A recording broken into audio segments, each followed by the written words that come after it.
कि भगवान की कुछ वैष्णव भक्त लोग हैं जो अच्छे से सेवा करते हैं, बकाया भगवान की क्या दुर्दशा होती है वो तो हम लोग जानते ही हैं। भगवान को एक अलमारी में रख दिया, चिरौंजी दाना और एक गिलास दूध भगवान के लिए, और अपने लिए नाना प्रकार के व्यंजन, अपने लिए सुंदर मिष्ठान, तस्मई, मालपुआ, रबड़ी, नाना प्रकार के पकवान छनते हैं, और भगवान के लिए दूध पिला दिया, कुछ मेवा रख दिया, बस हो गया भगवान की सेवा।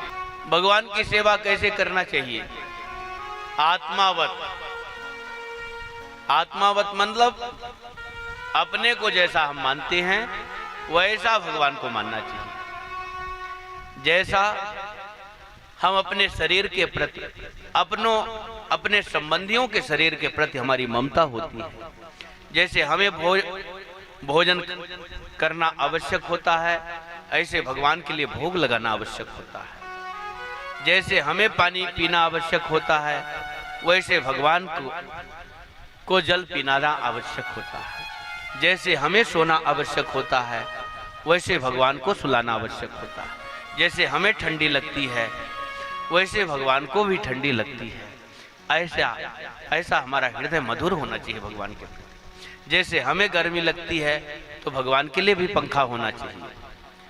हमारे लिए पंखा है तो भगवान के लिए पंखा हो, हमारे लिए भोजन है तो भगवान के लिए भोजन हो, हमारे लिए जल हो तो भगवान के लिए जल हो, हमारे लिए शयन का कक्ष हो तो भगवान के लिए शयन का कक्ष हो। जैसा जैसा व्यवहार हम अपने साथ और अपने जनों के साथ करते हैं, वैसा वैसा व्यवहार हमें भगवान के प्रति करना चाहिए।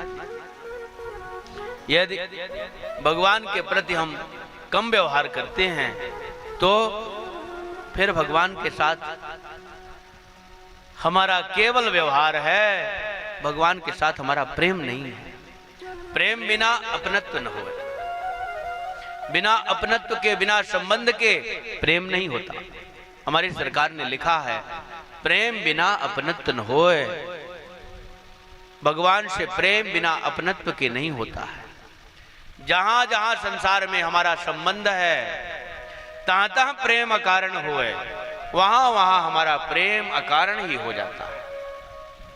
जैसे हमारा बेटा है, उससे हमारा प्रेम सहज में है। बेटा से प्रेम करने के लिए सिखाना नहीं पड़ता कैसे प्रेम करना है, हम अपना मानते हैं इसलिए प्रेम है। उसके खाने की चिंता है, सोने की चिंता है, उसके घर, व्यापार, दुकान, मकान सबकी चिंता है, उसके बच्चों की चिंता है, उसके परिवार की चिंता है, उसके भविष्य की चिंता है।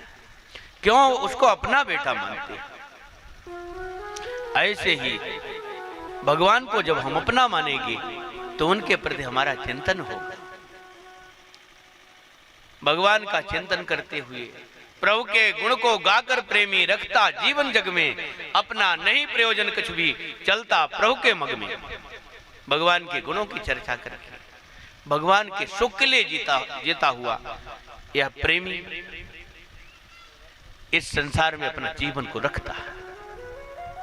भगवान बड़े कृपालु हैं। ठाकुर जी ने सोचा, यशोदा मैया यदि मुझे भगवान मान लिया तो फिर हमारा सत्कार बंद हो जाएगा, इसलिए भगवान ने जो यशोदा मैया ने देखा था सब भुलवा दिया। योग माया को आदेश दिया और माया ने सब कुछ भुला दिया। यशोदा मैया कहती है, लाला मैंने तेरे मुख में कछु देखा है। मैया तेने क्या देखा? अरे मैया पता नहीं, कुछ अलाय बलाय दिख रहा था। अरे मैया कुछ नहीं है, तुम्हें स्वप्न हुआ होगा, मेरे तो मुख में कुछ नहीं है। ये तुम्हें लगता है तो मैं मुख खोल करके दिखाता हूं। फिर से कन्हैया ने मुख खोल कर दिखाया, कुछ भी नहीं दिखा। मैया ने कहा, बुढ़ापे की आंख है, पता नहीं क्या क्या दिखता रहता है। सब भूल गया मैया को, और कन्हैया दौड़ करके मैया की गोद में चढ़ गया। मैया ने कन्हैया को प्रेम से दुग्ध पान कराया। दुग्ध पान कराते कराते कन्हैया ने एक प्रश्न किया। कन्हैया ने कहा, मैया ये बताओ कि तुम्हें दूध प्यारो लगे कि पूत?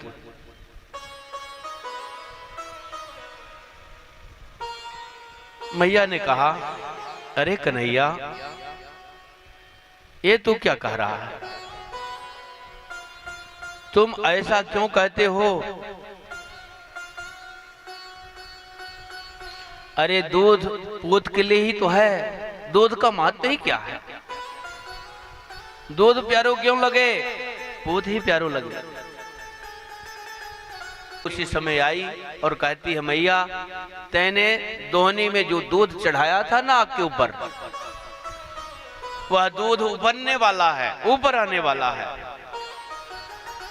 मैया ने तुरंत लाला को फेंका धरती पर और दौड़ पड़ी दूध उतारने के लिए।